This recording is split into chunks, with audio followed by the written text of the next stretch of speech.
When I was a kid growing up, and I kept growing and growing and growing, and I'm still growing to this day, I used to love reading a good vampire story, but a very scary vampire story. None of this romantic, languid young men sucking the necks of beautiful people.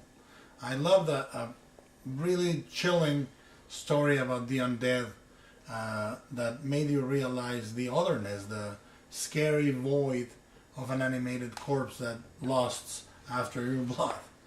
And I read many a good one. I actually love and collect vampire lore and vampire fiction actively, and it's part of my collection of books that or is one part of my collection of books that I'm the proudest of.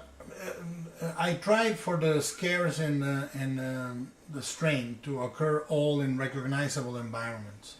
Urban environments or suburban environments that we all know and feel safe at.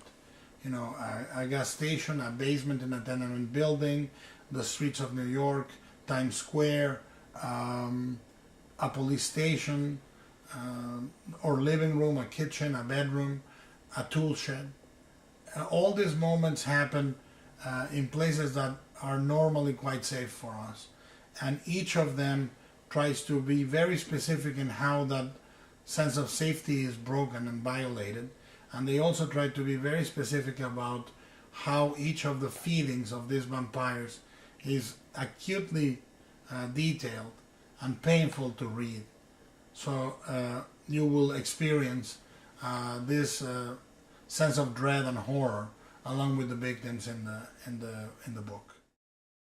The book intended also to have a very procedural feel, you know, sort of a CSI type of procedure. You know, when they can go and investigate a case that feels very real, that is happening in a very real place, in this case an airport, that has a contagion that is approached from the logic point of view, that is approached from the scientific point of view as a virus, and they try to find out what causes this, what causes that, and then when they finally are faced with the idea of vampirism, their reaction is a complete incredulity.